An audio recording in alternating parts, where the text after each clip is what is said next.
Hello, and welcome to Coach Talk, the show more interested in ideas and philosophy than facts and history. My guest this week is Martina. She's a manager of performance systems at Overactive Media. We talked about player autonomy and broke down Martina's pillars of performance: movement, nutrition, sleep, and mental. Martina has a wealth of experience. Originally coming from basketball, she's been involved in top level competition in many different esports, both in Europe and North America. This has given her a clear approach and understanding of what is important, but also how to achieve it. This episode is once again brought to you by Coachify.gg. So, for those that don't know, Coachify is a coaching platform that, alongside payments, scheduling, and practical things, makes tools for coaches. You can set up live VOD reviews, anchor your messages to specific timestamps for future use, and set up the auto tracking of goals with the right API.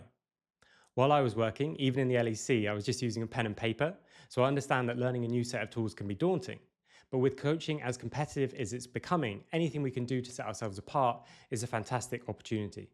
So now is as good a time as any to add something new to what you offer and make it as clear as possible for your players. So if you're interested in checking out coachify.gg, you can do so with the link below.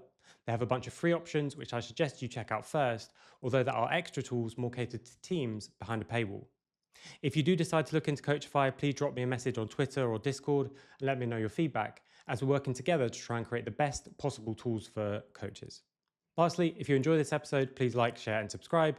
And if you're interested in exploring mentoring or any of the other things I do to support coaches in the scene, you can follow me on Twitter, where you'll find all the other links you'll need. And now, without further ado, Martina, what is coaching? Coaching for me is accompanying an athlete, a person to their goals. Basically, that's what it is. Guiding them, being alongside them, and helping them reach whatever objective they intend to achieve. And is it always alongside as opposed to leading them? Coaching should be. That's how I see it. Right? I probably use more of like an old-fashioned coaching style where um, the person who is with me is the one who is making the decisions on which path to take, but I'm there to maybe emphasize that there are more paths than one and explore together with them what are the pros and cons of each. But ultimately, it is about the individual and what that person desires. Mm. And what do you see as the benefits of that kind of style as opposed to sometimes what we see? And it's often the clips that kind of get shared on social media of like head coaches having a real shout at their players or getting people in line. But what are the advantages of taking a more, we're alongside each other, that kind of approach? I think it has to do a lot with ownership. So whenever I work with players or anyone again who wants to achieve something, I make sure that it's 100% their desire and they have decided to do that. Because then the effort is truly put in 100% because it's something that they committed to and it's not something that I've told them to do so. Also, to remark that probably working from a head coach position, there will be more times when you would have to take a lead, but from my perspective as a sports psychologist, I will more be there to accompany and of course during the time influence their decisions, but ultimate decision falls in their hands. And I think that the portion of ownership is really crucial for them to have that autonomy in order to really go through the challenges and commit until the end. Mm. So if you're, it's just because, I mean, especially from the last few years, hopefully we're getting better and better at it, but especially from the last few years, esports players really struggled with buying into the whole fact that you could do anything beyond the game, other than just playing the game over and over. I could actually do other things that might make me better at Yeah. this. So if you really are giving them full ownership and autonomy over the process, is there a danger that I mean, what happens if one of the players or some of the players just don't want to do it at all? Yeah, of course, and this happens, and this is I approach it from like let's say a few different aspects. But the first one is starting at the recruitment process. This is already a filter where we assess whether that player is ready for our systems, where we assess if that player has a general vision of performance that is, as you said, more than just playing. So already at the recruitment process, we are assessing whether the player will be a good match, a good fit for our systems. And then, as I'm speaking about the systems, it does start with the head coach, right? So um, this is where I say I'm accompanying and I'm not pushing them, because I'm expecting the coach to push them more than I do. And that's what I've seen over the years, is at least more and more the style that I'm choosing to have, where I am building around the vision of the head coach, because that's proven to me to be the most fruitful. And even if it's not the path that I would personally recommend, it's the path that's going to be followed. Because if the coach has slight suspicion of any on any of the paths that we're doing, that I'm suggesting, etc., players smell blood, right? And this is when they give up. So let's say already at recruitment there is a filter. Coach is a filter in itself. We have a boot camp then where we are introducing them into different, like, in discomfort, with different activities, doing team building, again, stuff that is outside of the game. And then what we do in the beginning is reach agreements, right? And those agreements are basically the standards that we are trying to hold throughout the rest of the season. So yeah, it's more about those kind of agreements, things that players are willing to do, and sometimes those objectives are really low, right? But how I work with players is to meet them where they are. And sometimes a player is an amazing prodigy in game, but they have very basic, bare knowledge about anything else. So I can't expect them to, I don't know, do more advanced techniques of, like, I don't know, exercise programming, where they have to put their heartbeats per minute to a certain extent to train, right? Which doesn't mean that I don't try, but this is where I say that I meet them where they are. Mm. Is it different in different games? What's different is, from what I could assess now, working for 5 years in many different leagues, what's different seems to be the community, which is the players, which is the profile of the players. And the best division I can make now, and again, super non scientific, this is my anecdotal evidence, is that there is a difference between so called strategy fantasy games and shooters, which also speaks to the motivation of the players when they start to get into the games, right? Some players are just more interested into the special effects, graphics, many variables, um, colorful fantasy like storylines, etc. And then there's other players, for example, my COD players, or CS players. You can see it now with the CS2 changed, where they're like, no, give me blood, bodies, and the less I can see, like, you can see the chickens now and stuff. The less I can see of the other things that don't matter, the better. They want it raw. They don't care about the visuals, etc., the graphics. They just want it to be as rudimentary as possible. So I've seen a big difference between, if we can put it now together, like, let's say, League of Legends and Counter Strike, or Call of Duty. Sorry, I got scared. There was a dog. Uh, It's all right. um, yeah, I would say that that's the anecdotal kind of differences that I've seen. It also could have a little bit to do with the age. In CS, I used to have players that are a bit older in Call of Duty as well, as opposed to League of Legends and even Overwatch. Yeah.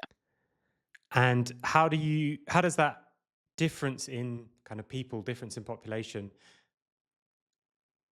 impact your day to day with them? Is it something where the shooter players are more interested in the physical workout type part of what you do and anything like that, or is it more just person to person? Yeah, I would definitely say that when I go into different games, I already have different sets of, like, team building activities prepared, because they would just not enjoy, I don't know, doing paintball and, like, things where they have to get dirty or go out in the nature, etc. They would rather play board games, And then you give board games to Call of Duty players, and they're like, "Ew, what is that?" And I'm like, "Okay, I got the memo, right?" So that those are some differences that I already assume, and it proves to be right, like that they have different interests. And of course, there's an individual portion to it. Like there is always one player that would like to do paintball, but then four doesn't want to. But you have to adjust to. But yeah, that and again, it's kind of meeting them where they are, where they're at, and in the beginning, in the boot camps, and already from the recruitment, you assess that, and then together with the whole coaching stuff, you build a system, a program that's going to fit the players that we have. And you mentioned before about getting the standards early on and doing these boot camps, doing these work together. How do you ensure that people keep to those standards? Because at least in my experience, and when I've been in situations where I haven't been lucky enough to have someone like you working alongside, when it's like something that you have to just kind of trust that people will do. Everyone comes together. We're all excited. New team, Yeah. new season. We're all going to do everything. We're all going to get healthy. We're all going to eat right. And then as you go through the season, you gradually drop those standards until you look back 3 months from now and you've completely abandoned them all. So how do you go about? Well, firstly, is that something that you recognize as well? And secondly, if it is, how do you go about combating that? Yeah, of course. I mean, the honeymoon phase in the beginning when the teams get together, we'll do everything, we'll fight hard, we'll try hard, we'll never give up, we're gonna win it all, blah blah blah. We're gonna do everything. In the beginning, they say yes to many more things than later on.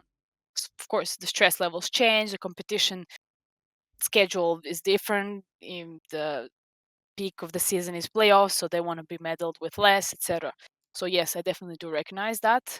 And then to your question as to how to maintain those, so how I see it is there's three ways. And basically what we're talking about is the culture.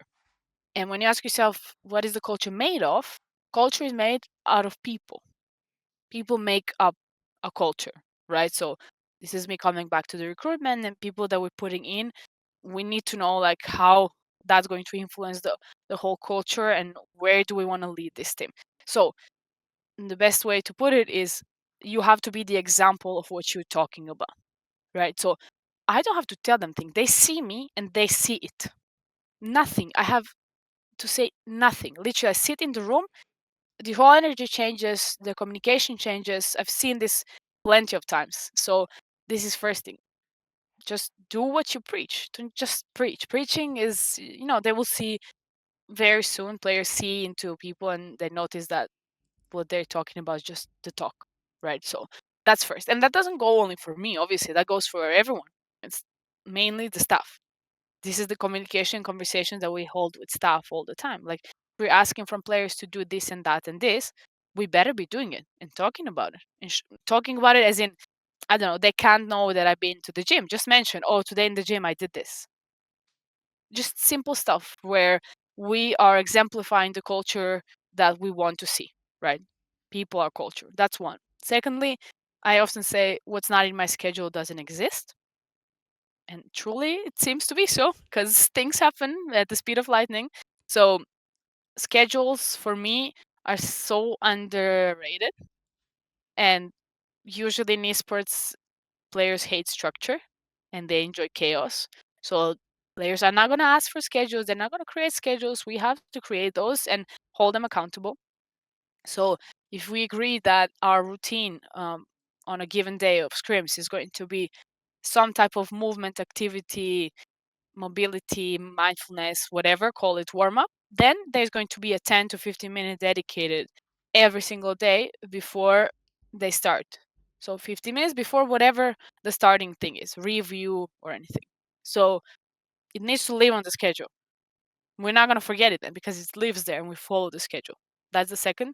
And the third thing is environments. So the same way I say people are culture, also the things you see, which are people, but the things you see in the environment, how the environment is set up, is also encouraging you to do certain things or not.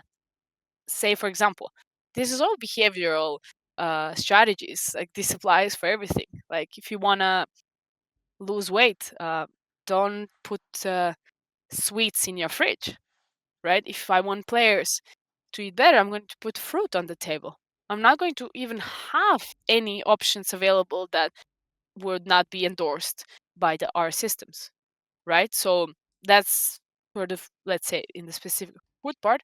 But then also, how does the offices look like? Are they dungeons where there are no windows and players don't even know what time it is, what time zone they're at, what's going on outside? They have no touch with the world outside. Or you have like more of an open concept where you have patio, or of course, I mean, this is resources, and I understand that not many people can have that.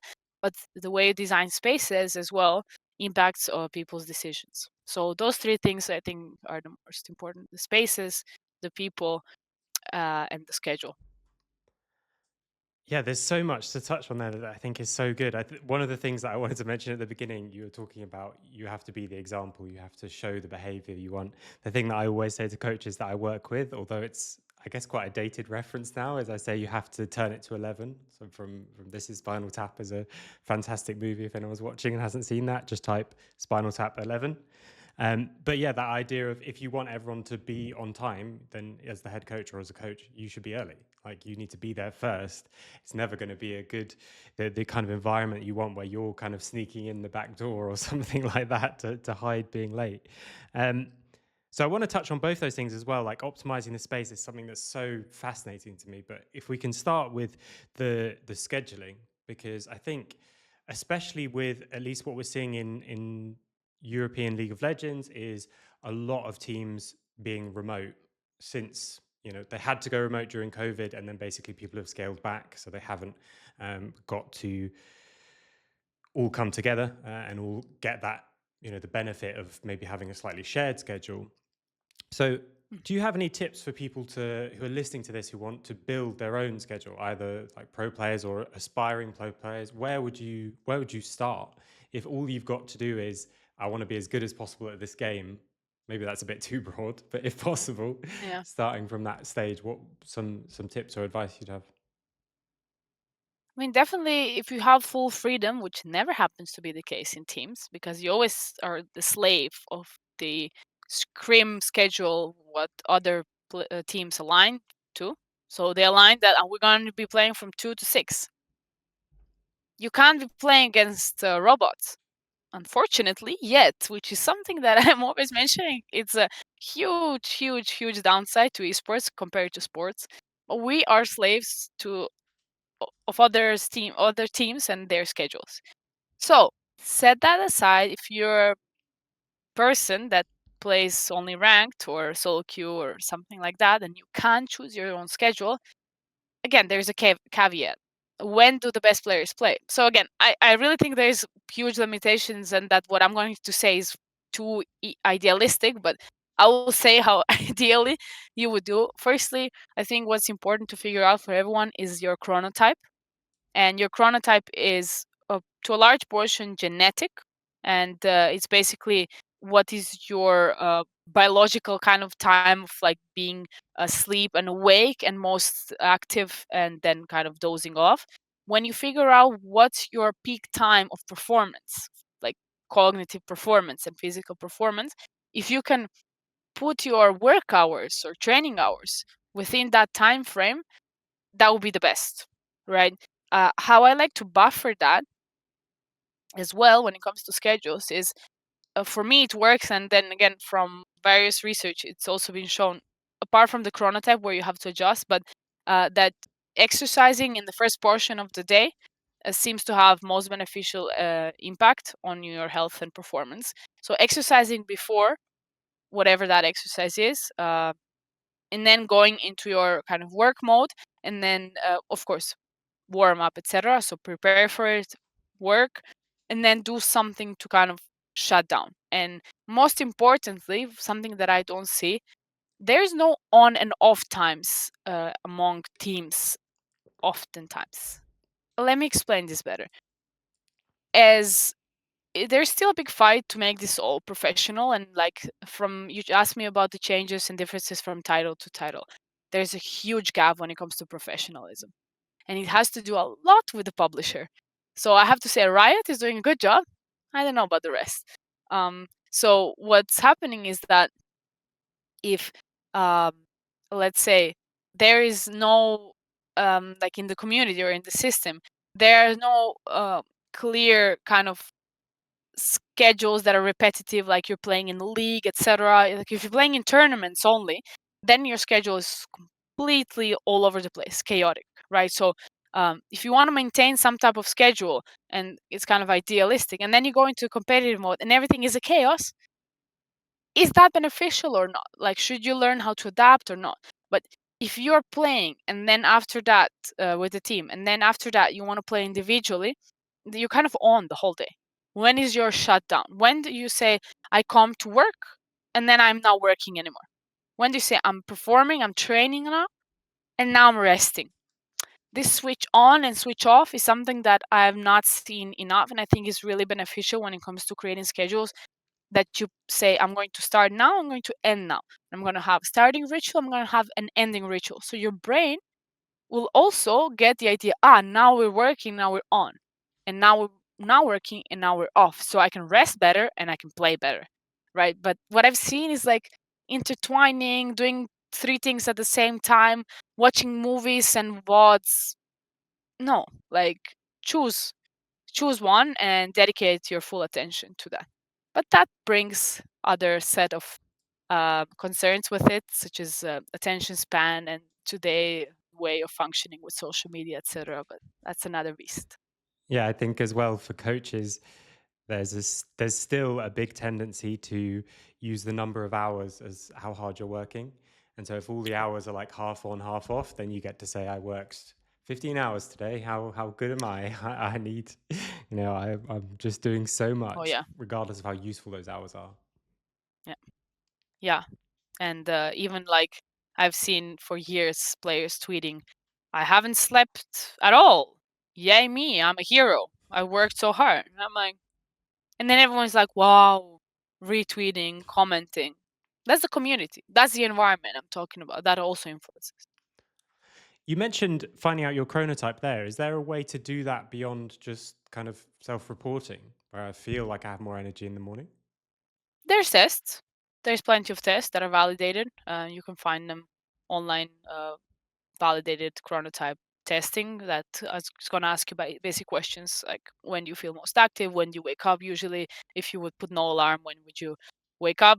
Again, take it with a grain of salt. Not after you've been gaming for like 3 days in a row and then you sleep and you wake up like a zombie at 2 p.m., right? So, like on your regular day when you're rested, when does your body decide to wake up? And usually, when it comes to, for example, like wearables such as Aura Ring, that is like this device for sleep, it gives you a chronotype in 6 months. So that's probably the most accurate one, where it's not one test that kind of is self-reported on a test basis, like on answers, but it's kind of a check long in like 6 months, where every day you are basically measured, and then it gives you, okay, this is you.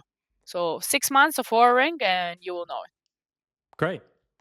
Now, one of the other things you mentioned is optimizing the environment. Mhm. I'm trying to think of the best way to do this. I don't know if it's too much to say, okay, if you could have infinite money, like how do you design Yeah. a performance environment?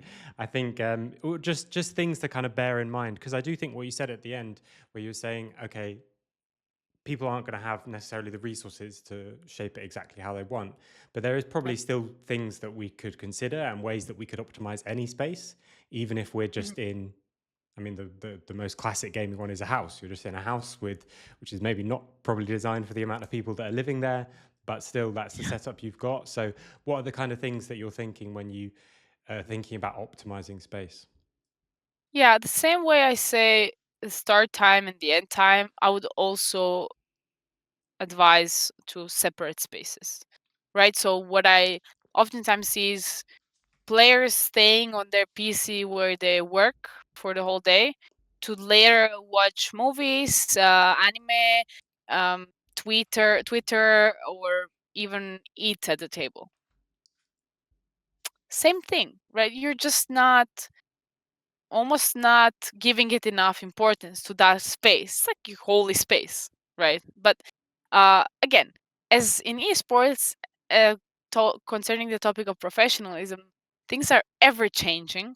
Sometimes for players, it's also, but why? Because if we're gonna play here and then there and then this, and I understand what they want to say. So again, I think that what I'm suggesting is idealistic in terms of like esports being on a professional level, where we should have separate spaces for training facility, um, your chill space at home, and similar, so that your brain can also be better at disconnecting and connecting in to that kind of play or game or performance mode.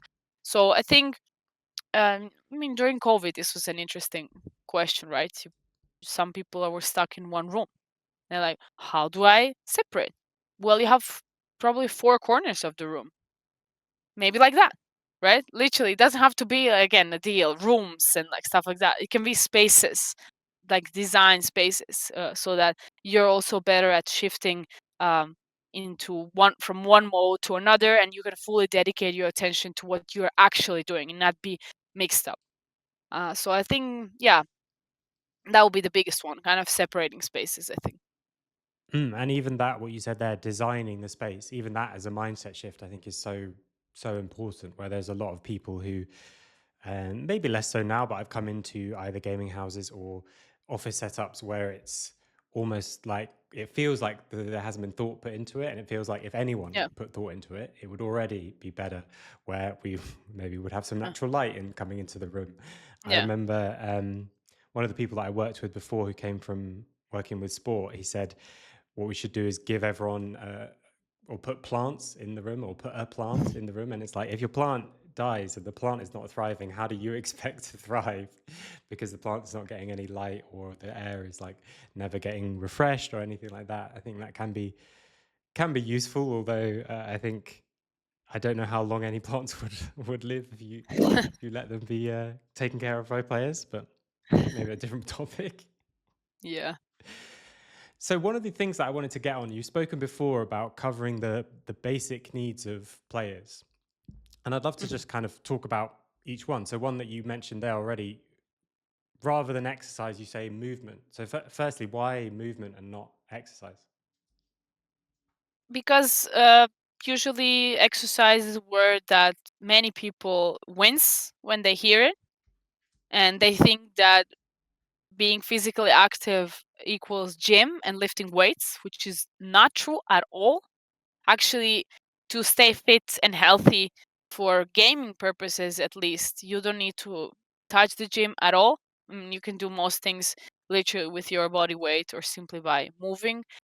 So that's one reason, basically, to kind of show that there are steps to being physically active. Like there's bodybuilder physically active, and then there is a person that takes a walk every day active. And it's equally important, right? Whatever you chose. And then, of course, adjusting it to whatever you're doing.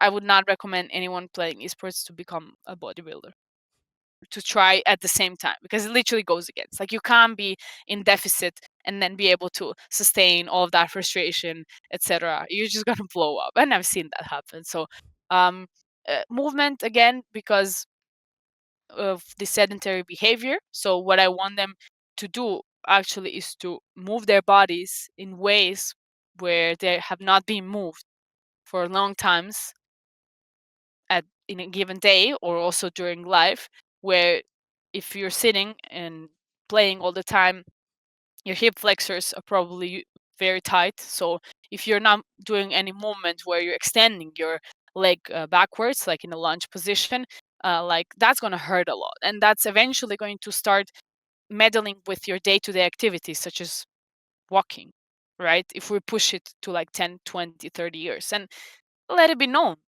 no one has been there doing this for 30 years. So we have no clue how this is going to affect their bodies or their mind. So what we're doing always is this prevention method, where we are trying to get the body in motion, healthy, so that the ranges of motion are present, and that we are taking care not only of our health, but also preventing any injuries potentially coming in the usually upper body. But it can also hit um, various portions of the body. So yeah, movement, I think, is a smaller bite. Mm. Uh, Players are usually more willing to engage rather than saying exercise.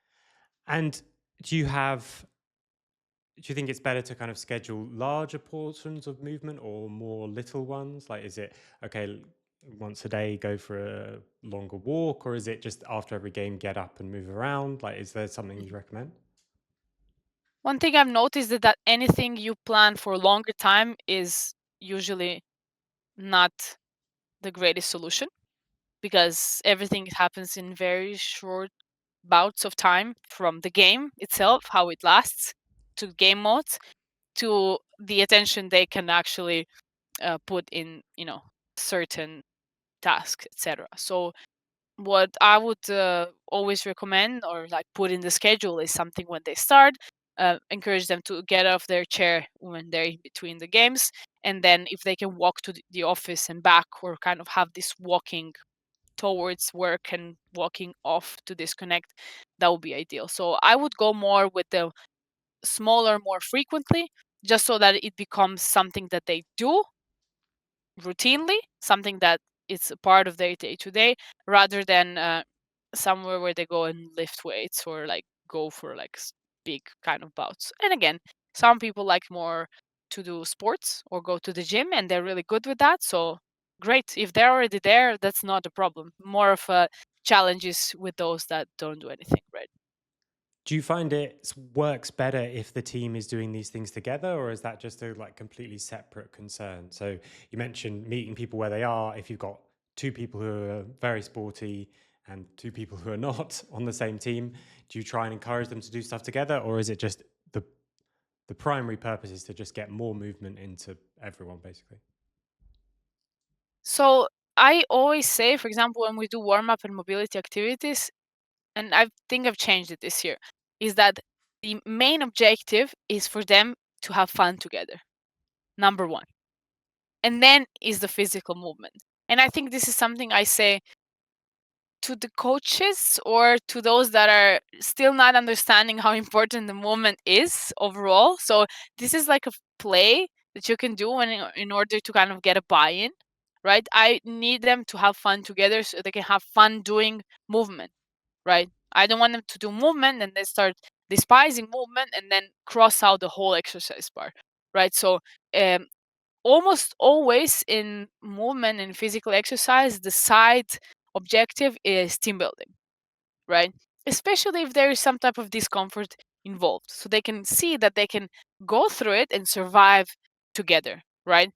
If there is a player that doesn't want or is not used to, etc., then he will almost always be paired up with someone else, or in the beginning go with a performance coach or their coach or something like that. But yeah, the people that are not used to doing it are very rarely going to go alone.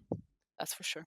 So it's more like Trojan horsing the movement, so they don't realize they're doing it. I love that. Exactly. Exactly. Yeah. And then is there a way that you're kind of tracking this? Like, how do you know if it's been successful, your interventions around movement, other than the fact that when you're there, they're doing the exercises? But it's one of those things that, your its impact is normally quite difficult to measure, at least when it comes back to how well they're performing in the game, or am I wrong about that? Yeah. So this is a topic that generates a lot of debate, and I'll explain why. So if you're a performance coach that wants to go into esports and you want to begin, they will ask you, okay, how does what you do impact and improve performance? Prove that to me. So in the beginning, especially if you're new in an org, you have to show proof, especially to people who don't understand anything of like physical exercise, mental health, etc. So you are obliged almost to show proof of what you're doing. Like, how does this impact performance directly? There is a variety of tests that you can do pre and post. There is a variety of monitoring that you can do. What am I doing? How oftentimes, and how are we doing in uh, subsequent scrim? Or like, how is the player doing? Or how are we doing result wise? I understand that.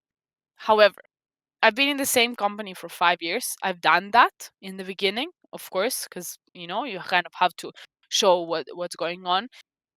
As the time has passed, what I have noticed is that me doing tests, monitoring, writing, I mean, I write things down for me, but I don't correlate. I don't do tests with the players. I do observation and I correlate that more on a theoretical form, but not in an experimental form. And why? because I've noticed that I have limited time with the players. If I get them to fill out questionnaires, this is my 20 to 30 minutes that we could have had worked on team cohesion, that we could have had one-on-one, that I could have had a chat with the coach where I could have explained what's going on. So what I want to say is that I've noticed throughout the years is that me monitoring progress or tracking is actually taking away from more impactful activities that I can do. And why is that? Because we know for a fact we don't need any research that will tell us that movement is beneficial for performance. I don't need any proof that esports are not aliens, that we're human beings, right? Players are human beings, and human beings get better when they take care of their health. This is a fact, right? So I don't need to prove that. It's known, but what I need to prove or what I need to achieve is that players do it and they feel it. And for that, the tracking, etc., can help so that we can do with the player, but not so that I can show it to someone else. No, for the player purposes, yes. And that sometimes has been working. But again, with the recruitment process, already we have players who are bought into the system. And then as the coach is leading these efforts, there is less that needs to be done on the kind of tracking and monitoring on my side than I would compare to my beginnings or anyone in other orgs where there is not such a buy-in, if that makes sense. Yeah, and beyond the time that it's costing you to get the players to fill out questionnaires or whatever, it's also something that's they're not going to enjoy. You know, it's something that they would then associate with. Oh, when we do the movement thing, we also have to fill out this form, and then that's already making the job a Yeah. lot harder than it needs to be. Yeah, so I want them to correlate all of these out of game activities to to enjoyment. But don't get me wrong, the enjoyment can come sometime later, right? It doesn't have to be immediate enjoyment, right? This is the thing. Sometimes we'll do uncomfortable things, but in a week's time or 2 weeks' time, you will see that you can reach a little bit lower to touch your toes.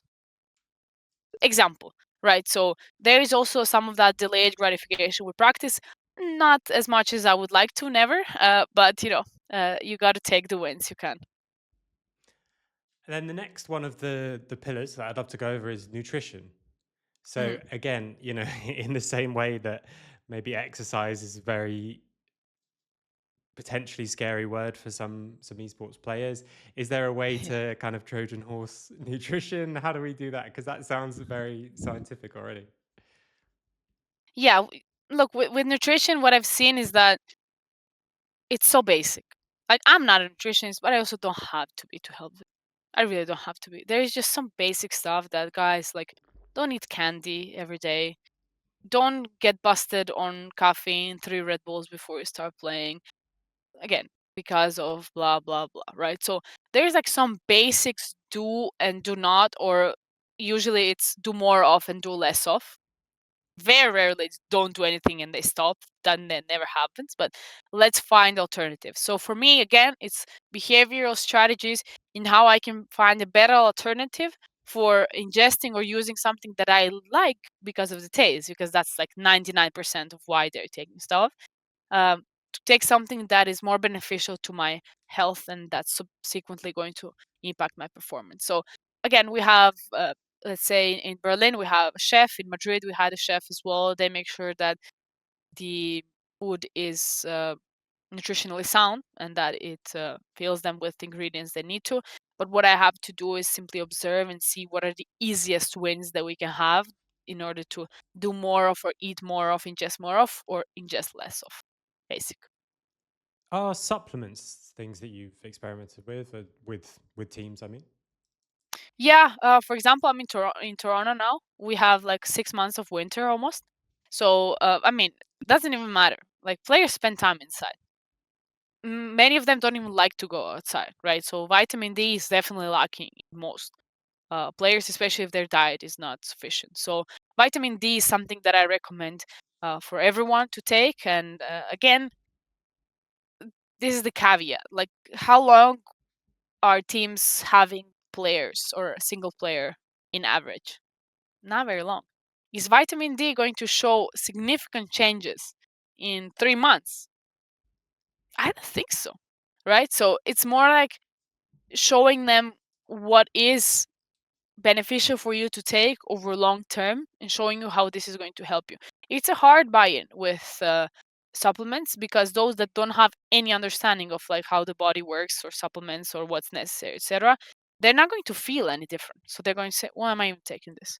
Right? Creatine is the most researched supplement there is. So many benefits on both people would think only physical, but also on a cognitive level. So that's something again. Those that are bought in, I would basically suggest them to take every day, and we have it lying everywhere, so they will not forget.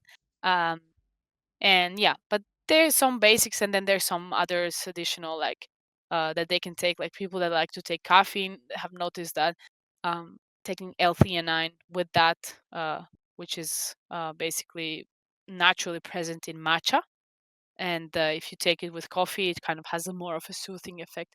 There's some small tricks and stuff that work for other people, but I don't give too much importance to that. More to kind of find alternative drinks or foods, let's say to mix like an energy drink without uh, too much caffeine in it or without caffeine at all.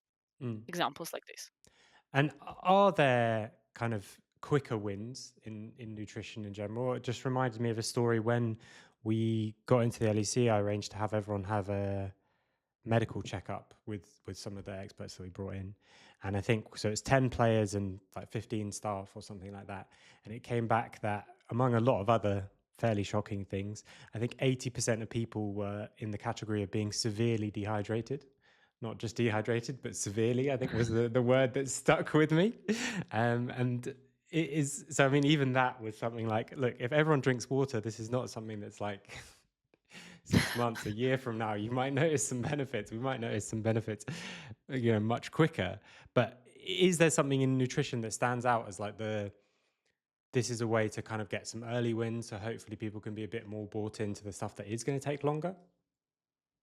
I mean, definitely those that eat right before they play, try not to, and then see how it feels. Because a lot of the things they don't know.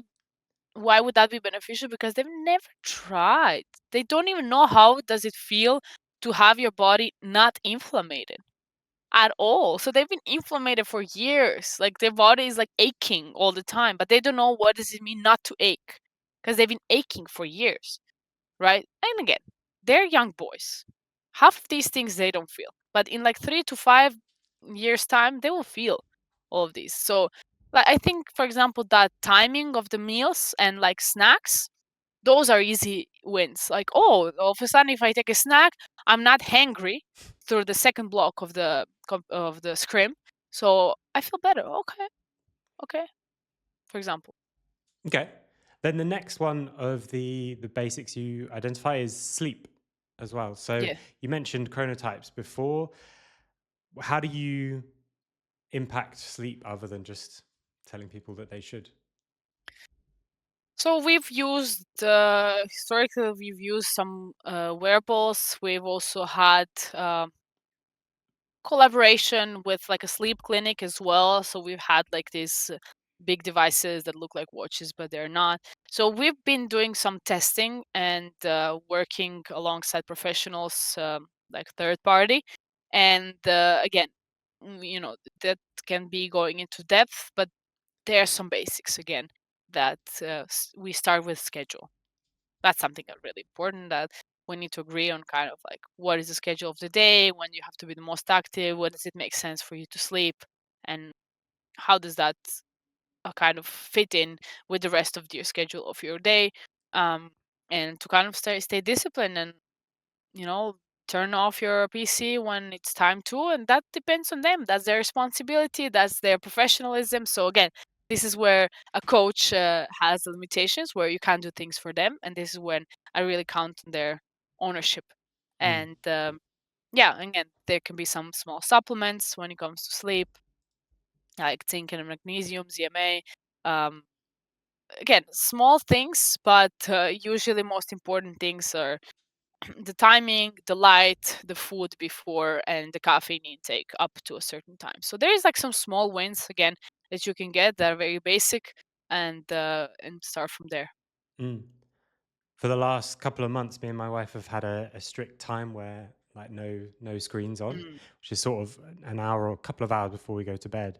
And obviously, that's not the same as an esports schedule, so that's why I didn't say the time because, of course, I start at 7 rather than starting at 11. yeah. Um, but it's just been so useful. And one of the things actually that I found that's been great about it is that the stuff that you're doing, so it's up for us, it's 9 o'clock. The stuff that I'm doing after 9 o'clock on TV or on the computer is never like the useful stuff. It's even if we're watching a TV show, it's the second and third episode. It's never the first episode that gets before that time. The Yeah. one where you could have just been happy with one, but you did a couple more because there was extra time, and then it suddenly has freed up loads of time for a bunch of other things that I wouldn't normally do. And I think, again, Totally. coming back to the scheduling thing that we talked about before, finding that time to sort of shut off, and whenever it is for you, I think that's one that I was already a fan of doing it wherever possible, but I was kind of a bit relaxed with myself with it. We're just saying, oh, I need to avoid screens before bed. Yeah. But now having like a strict time has actually been amazing. I would absolutely recommend it to anyone listening. I don't think that anyone can depend on their power of will at 11 p.m. That's a mistake. That's a mistake. Especially in esports, where the power of will is not trained almost at all, because there's constant changes, and if you lose a game, there's immediately another one, so you almost forget about it. So I would always recommend building systems where your phone shuts off at certain time, when your Twitter is not able to be accessed after a certain time, when there is a limit to the. I would almost always suggest that over depending on your own decision making at 11 or 11 is early. This is 2 a.m. usually what we're talking about for the players. So yeah, building these systems in is really helpful. And even though it's like uncomfortable, and oh, I can't do it. Like again, if you're responsible and professional enough, and really are committed to whatever your objective is, um, it's what you're going to follow. This kind of ties into the next subject, which is the mindset. Can you build that willpower? Is that something that you can train? From my background, the must answer needs to be a yes. Because that's what I'm here for, in training and play in working with other people, etc. There is a caveat, of course, in esports, where we are very limited by the time. So in, let's say, in traditional sports, you start with 4, 6, 7, 5 years old. Kids go through academy. You have probably a decade to work these things before they start competing for real. In esports, you have, if you're lucky, a month. If you're lucky, you have a month of preseason, right? So what I always say is like, really choose your battles. Really choose your battles. I'm not going to work on 7 aspects with the player at the same time, because when I start working on aspect one, by the mid season, is not going to go well, and then we're going to change to aspect two. So we haven't worked, or we haven't achieved anything. So I would really like kind of set clear, realistic objectives in, as what can we work on in the time that is here, and let the rest depend on the systems, that is culture, the environment, and the schedule, that is going to influence them to make better decisions. Can you change a mindset? Of course you can, if the person is willing to work on it.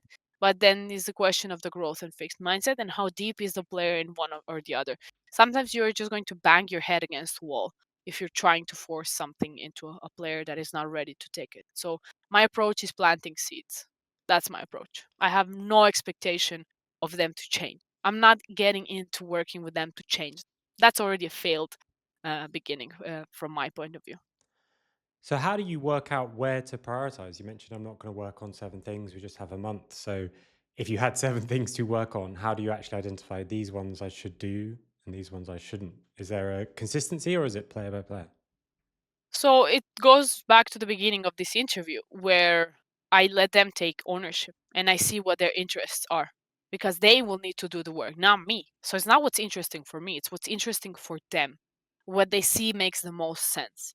And even though it's suboptimal, same way as in a game where you're playing League of Legends, maybe what a player suggests is not the best option, but if everyone does it and does it well, we might succeed, right? So kind of using the same approach. It's what player identifies as the most important, and then of course we work a little bit on it. It's not always like the same, but let's build from their interest and see what they're motivated to do and why. Where does their interest lay in, and then work from there. Okay, I'm a bit conscious of the time, so I'd like to move to the quick fire Yeah, yeah, questions at the all end, good. if that's all right. So I say this same spiel every time, but I'm still going to say it again. I like asking these same questions at the end because there's just such a huge diversity of backgrounds when we come to getting into Mm. esports or things that got us here. So I really love just hearing where people kind of have come from a little bit more than just where they are now. So who are the coaches that you look up to or idolize, either now or early on in your career? This is the same answer for when I was a basketball player. I never had an idol. I had many people. I followed their work and uh, look up their strategies and talk to them, reach out, etc. There is not one person. There is a multitude of people, and they're different people, different stages of my life where they contributed a lot to my career. Are there any particular names that come to mind, or are they people that only you would know? Sometimes it's people that are from other industries, from my own world, from back home. Sometimes it's even people that are in my friend groups, not necessarily working in what I'm doing, but people have experience and work from different aspects. And I'm a very big fan of interdisciplinary and like taking from different industries to kind of apply to mine. So yeah, but I can give you big names, but the Phil Jacksons, the similar coaches. Basketball is my sport, so pretty much all of the greats up there for sure. And what's the biggest hardship you've experienced as a coach? Hmm. I think it's not feeling like I belong. Definitely, that's been a strong hard hit because being a woman in esports is one topic. Being European in NA is another thing, and working in different titles and across, like it's hard to get this kind of you're a part of the team ticket. So that's been definitely a hard hit for me to kind of take and continue providing the quality of work I'm doing. And Yeah. what's your top highlight as a coach? The opposite. The highlights are when the team is family and when everyone is committed to the cause and doing everything they can. I think that one was the CS team we had back with coaches Kuben and Musa. And players have changed a little bit, but there was a core, and those were amazing times. Like, yeah, that was great. And what are the three non-negotiable behaviors that you and people around you need to buy into? I think those are values, and that must be respect. Definitely respect, work ethic, just simply dedication to whatever your craft is, and from your perspective, that would be the second. And the third one would be um, like honesty, kindness, something between there, because I really think that you can be honest and hurtful, and you can also know how to deliver your spiel to someone in order to reach the objective that we have as a group. So those three. And then the last question, if you from today could give yourself one piece of advice when you first started your coaching journey, what would it be and why? Probably to go slower. And why? Because you'll get there. You'll get there. It simply you will if you persevere enough. There's no rush. And again, from talking to many other people in different industries, people much older than me, etc. That's been a pattern that I've noticed where, um, you know, you gotta live with together with being ambitious and having career at the forefront, but life brings you surprises, and you never want to have regrets when it comes to not living your life, basically. Well, Martina, thanks so much for coming on. Thanks for sharing. I think even though it was a little bit of a shorter episode, there's so much useful things there for people to take from this. So thanks very much. My pleasure. Yeah, it's great. I always like to jump on these and appreciate the work you're doing, putting the knowledge out there. Thanks.